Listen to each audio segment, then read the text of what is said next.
Assalamualaikum warahmatullahi wabarakatuh. Selamat pagi anak-anak 3A yang tangguh dan kreatif. Bagaimana kabarnya hari ini? Semoga anak-anak semuanya sehat dan bersemangat untuk belajar. Marilah kita awali pembelajaran hari ini dengan membaca doa sebelum belajar.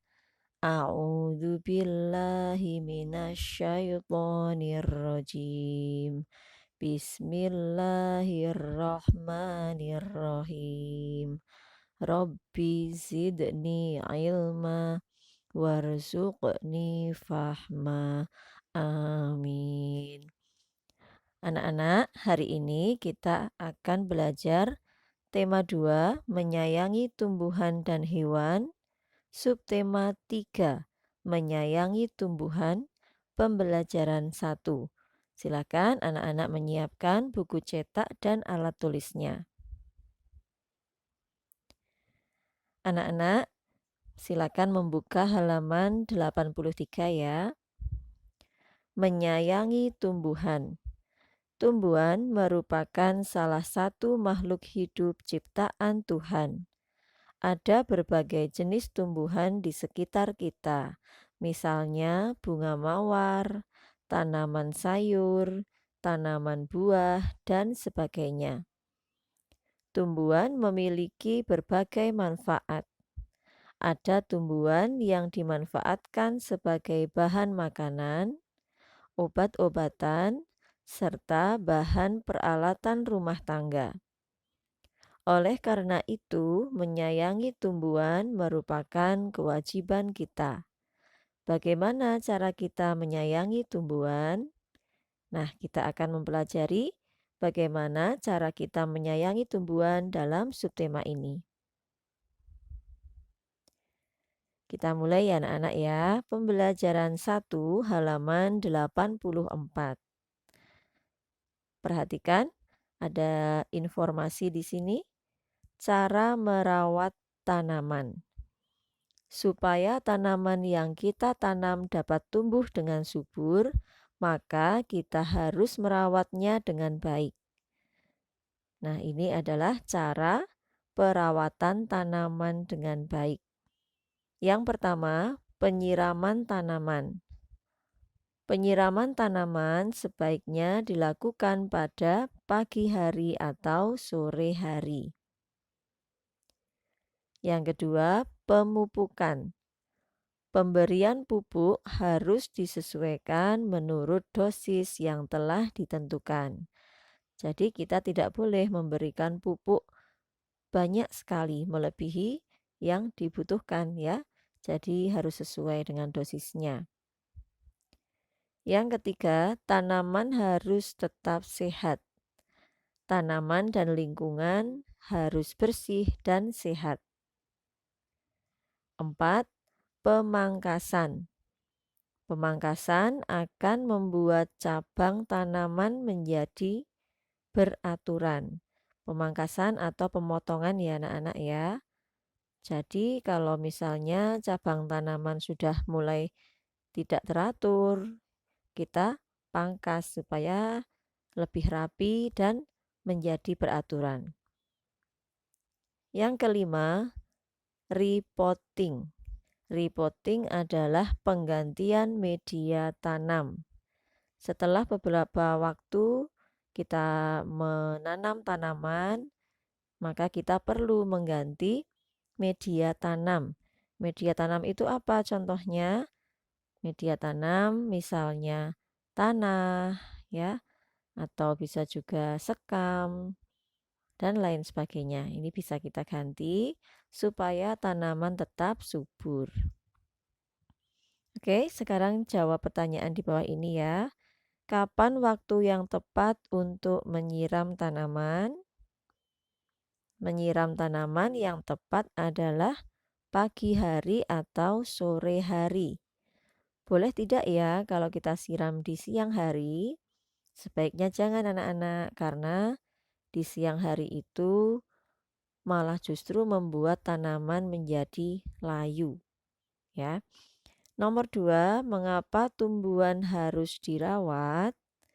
tumbuhan harus dirawat agar tumbuhan bisa tumbuh dengan subur dan menghasilkan manfaat untuk kita.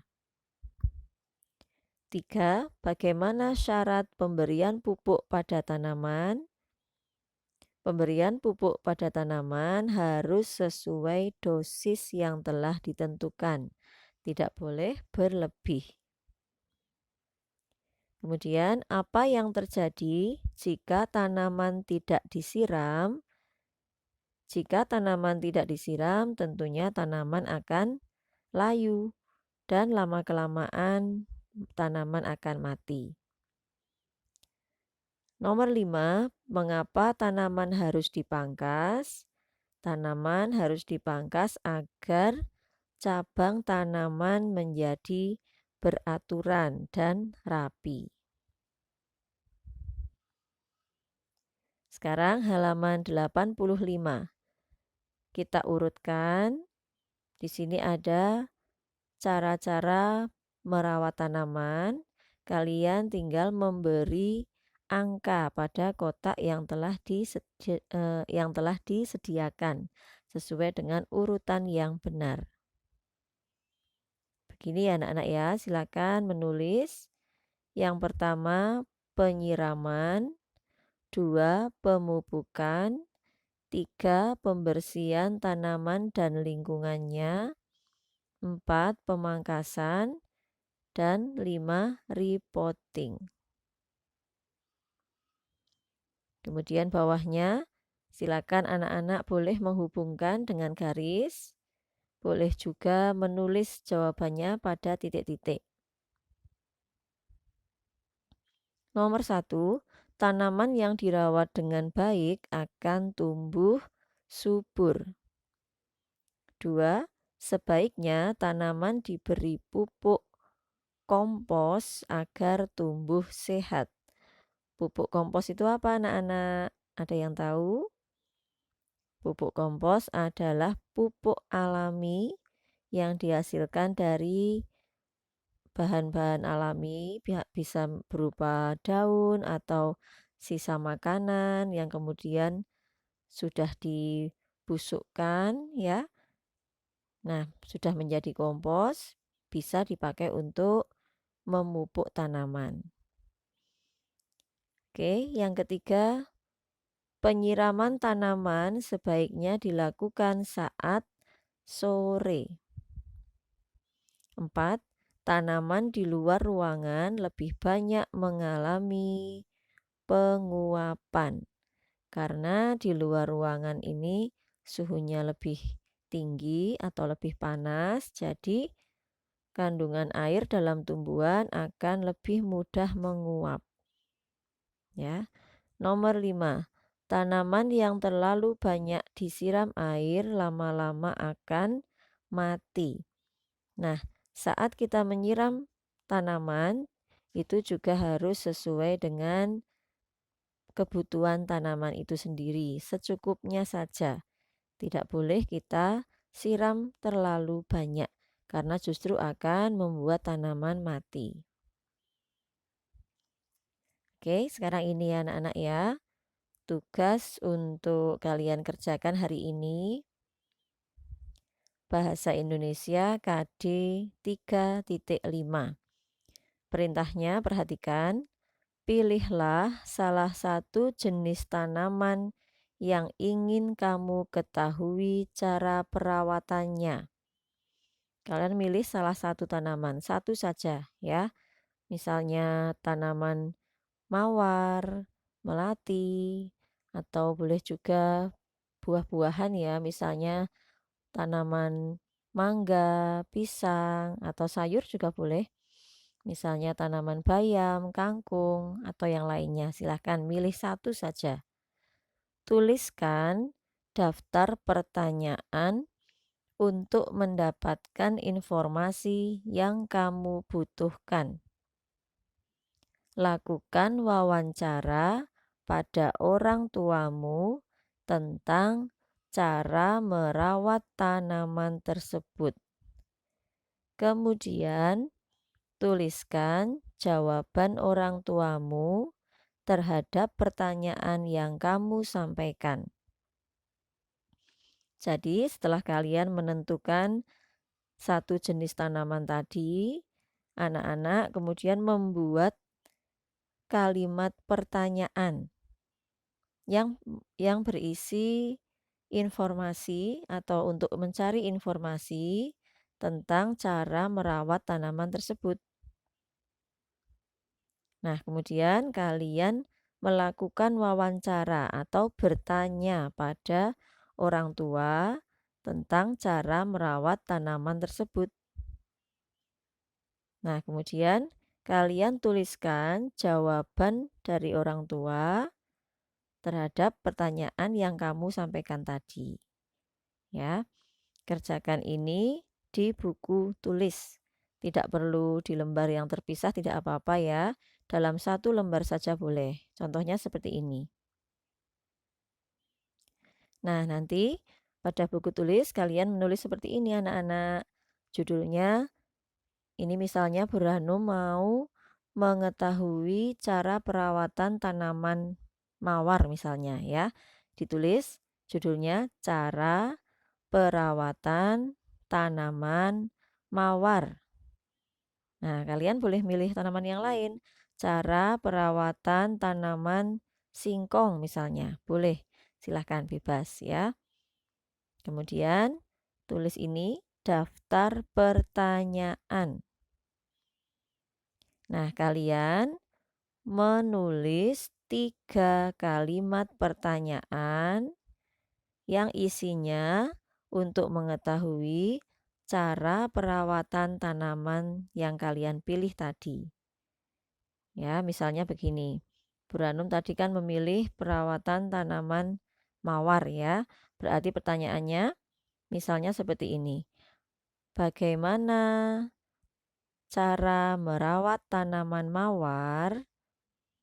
Kemudian bagaimana cara menyirami tanaman mawar yang baik? Kemudian, apa pupuk yang bisa diberikan pada tanaman mawar? Nah, misalnya seperti itu. Kalian memakai kata tanya.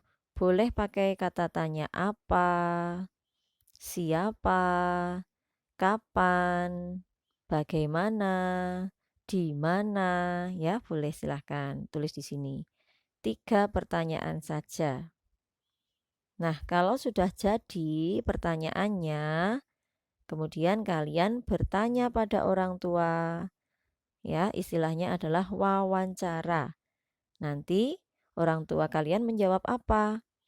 Nah, jawabannya itu ditulis di sini. Ya, jawaban 1 untuk nomor 1 tadi, orang tua jawab apa ya? Tulis di sini. 2 untuk pertanyaan yang kedua tadi. Ya, ayah atau bunda jawab apa? Tulis di sini. 3 juga sama seperti itu. Untuk pertanyaan yang ketiga, jawabannya apa? Tulis di sini. Ini bukan kalian yang menjawab ya anak-anak ya, tapi orang tua kalian. Minta tolong pada ayah bunda untuk diwawancarai ya, untuk menjawab pertanyaan dari kalian. Jadi pertanyaannya yang membuat kalian, yang menjawab adalah orang tua. Nah, kalau sudah kalian memfoto lembar jawab kalian ini ya, lembar pekerjaan kalian ini difoto. Dan satu lagi fotonya adalah foto saat kalian melakukan wawancara dengan ayah atau bunda. Ya, minta tolong untuk difotokan. Jadi yang dikirimkan ke classroom ada 2 foto ya. 1 foto ini, tulisan kalian ini. 1 lagi foto saat kalian melakukan wawancara terhadap orang tua kalian. Jelas ya anak-anak tugasnya ya. Kalau belum jelas boleh nanti WA Burhanum. Oke? Baik anak-anak, kita lanjutkan dulu ya. Sekarang muatan matematika. Kita akan mempelajari garis bilangan. Garis bilangan adalah garis untuk meletakkan bilangan. Pada garis bilangan, kita dapat mengetahui urutan letak bilangan. Perhatikan garis bilangan berikut. Ini ya, perhatikan. Pada garis bilangan di atas dapat diketahui sebagai berikut. 1. Lambang bilangan selalu ditulis berurutan. Urutannya dari yang kecil menuju bilangan yang besar. Letaknya dari kiri ke kanan. Urutannya seperti ini ya, dilihat mulai dari 0, 1, 2, 3, 4, 5, dan seterusnya. Ini urut ya anak-anak ya. Mengurutkannya mulai dari yang paling kecil yaitu 0, terus ke kanan ini semakin besar bilangannya. Oke. Kemudian yang kedua, jarak antar titik selalu sama. Misalnya jarak 0 ke titik 1 sama dengan 1 ke 2 dan seterusnya. Ini seperti ini ya. Jarak dari 0 ke 1 dengan 1 ke 2 dengan 2 ke 3, 3 ke 4, 4 ke 5 dan seterusnya. Ini jaraknya sama. Ya. Kalau kita mau membuat garis bilangan ini bisa dengan bantuan alat menggunakan mistar atau penggaris ya. Nah, supaya jaraknya bisa sama. Ini adalah ini harus sama anak-anak ya, tidak boleh kemudian yang ini segini, kemudian yang lanjutannya agak panjang, tidak boleh. Jaraknya harus sama. Oke, kemudian menggunakan garis bilangan ini kita bisa melakukan penjumlahan. Perhatikan contohnya 2 tambah 2. Ini garis bilangannya kita buat dulu. Setelah itu kita tentukan bilangan yang pertama 2. 2 di mana letaknya? Di sini. Ini ya 2. Kemudian ditambah 2. Kalau ditambah 2 berarti loncat ke kanan 2 kali dari sini, dari titik awalnya ya. Berarti dari 2 ini kita loncat 2 kali.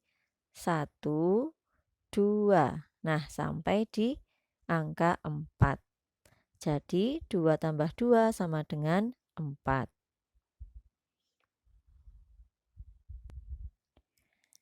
Ini contoh lainnya ya anak-anak. Misalnya soalnya adalah 0 tambah 2. Kita tentukan nolnya di mana? Nolnya di sini. Tambah 2 berarti loncat 2 kali ke kanan. 1, 2. Nah, sampai angka 2. Berarti hasilnya 0 tambah 2 sama dengan 2. Kemudian yang ini anak-anak perhatikan. 4 tambah 7. Kita tentukan 4-nya di mana? 4-nya di sini. Kemudian tambah 7 berarti loncat ke kanan 7 kali dari angka 4 ini ya. 1, 2, 3, 4, 5, 6, 7 sampai di angka 11. Jadi 4 tambah 7 sama dengan 11.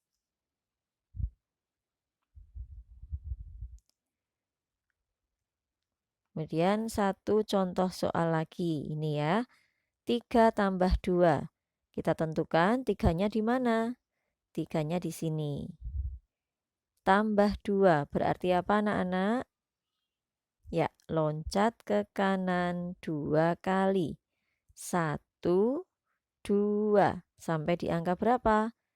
5. Oke, jadi 3 tambah 2 sama dengan 5. Sudah paham ya anak-anak ya? Kalau belum paham boleh bertanya pada orang tua atau nanti WA Bu Ranum. Nah, untuk soal di bawahnya, supaya anak-anak lebih paham, boleh kalian mengerjakan ini ya. Isilah kotak dengan lambang bilangan yang tepat. Ini mudah anak-anak, tinggal kalian mengisi kotak-kotak ini dengan bilangan yang tepat. Dan bilangan ini nanti semuanya berurutan ya. Ini sudah ada 2, 3, berarti sini berapa? 4. Oke, silakan menulis sendiri ya. 4, 5, terus ini 6, 7, 8 sudah ada, berarti ini 9, 10. 11 sudah ada, berarti ini 12, 13, 14. 15 sudah ada, berarti ini 16, 17. Nah, kalau anak-anak mau mencoba membuat garis bilangan seperti ini, boleh silahkan. Ini ada soal-soal ya. Membuat garis bilangan tidak harus selalu dari 0, sesuai dengan soalnya. Contohnya yang ini tadi ya. Ini tidak dimulai dari 0, tidak apa-apa, sesuai soalnya ya. Yang jelas yang penting harus ukurannya atau jaraknya setiap angka itu sama. Oke, silahkan kalau anak-anak mau mencoba ini ya. Kemudian kita lanjutkan halaman 87. Di sini juga ada soal penjumlahan seperti tadi caranya yang sudah Bu Ranum jelaskan. Boleh anak-anak nanti mencoba sendiri. Sekarang kita akan membahas muatan SPDP. Ini kita akan membahas karya dekoratif ya. Jika sedang merapikan meja di ruang tamu.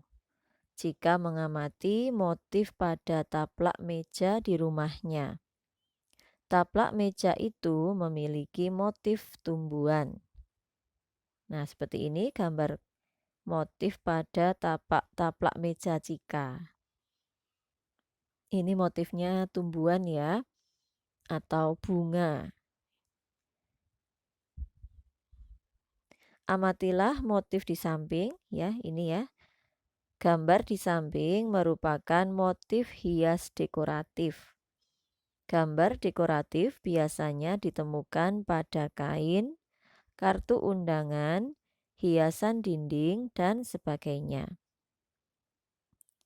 Nah, sekarang ayo kita kerjakan yang ini.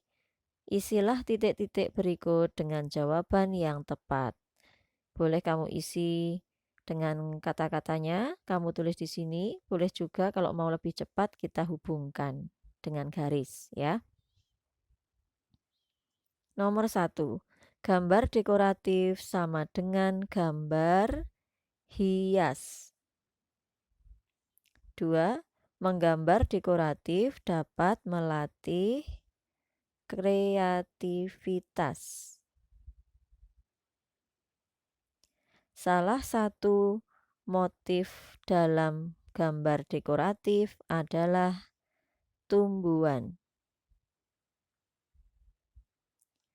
Menggambar dekoratif memerlukan ketelitian. Nah, anak-anak untuk nomor 2 dan nomor 4 ini boleh kalau mau ditukar jawabannya nanti juga benar. Menggambar dekoratif dapat melatih ketelitian, benar juga. Menggambar dekoratif memerlukan kreativitas, ini juga benar ya. Jadi boleh jawabannya seperti ini. Boleh juga kamu balik jawabannya. Antara nomor 2 dan nomor 4. Nomor 5, supaya gambar terlihat indah sebaiknya diberi warna.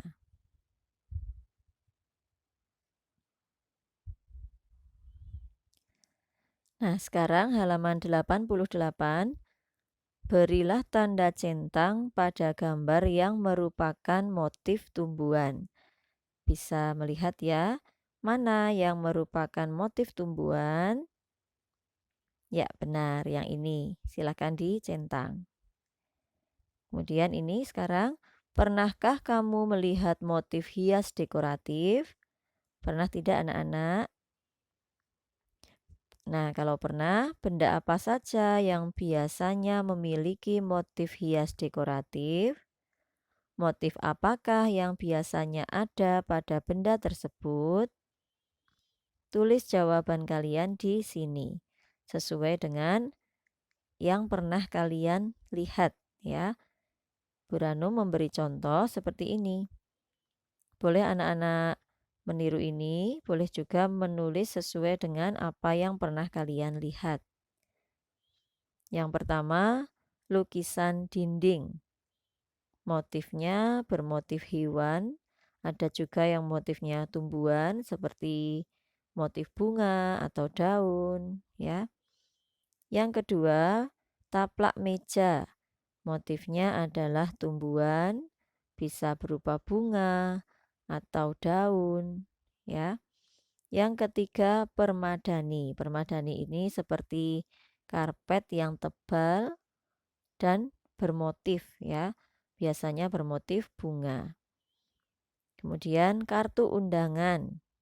Misalnya kartu undangan pernikahan, itu ada ya biasanya motif tumbuhan, bisa bunga dan daun. Kemudian kain atau baju. Itu juga ada yang bermotif tumbuhan atau bunga. Nah, ini contoh-contohnya ya. Boleh juga kalian menulis contoh benda yang lain yang pernah kalian lihat ada motif hias dekoratifnya. Oke, sudah ya anak-anak ya. Sekarang yang bawah tuliskan fungsi motif hias dekoratif dari suatu benda. Apa fungsi motif hias dekoratif? Fungsinya adalah menghias suatu benda agar tampak indah. Oke, sudah ditulis ya anak-anak ya. Baik, hari ini pembelajaran tematik sudah selesai. Marilah kita membaca hamdalah bersama-sama. Alhamdulillahirobbil alamin. Jangan lupa ya anak-anak, kerjakan tugas classroom hari ini. Wawancara dengan orang tua. Buranum tunggu pekerjaan kalian di classroom ya. Jangan lupa menjaga kesehatan, belajar dengan senang hati, dan hafalannya juga dihafalkan terus ya.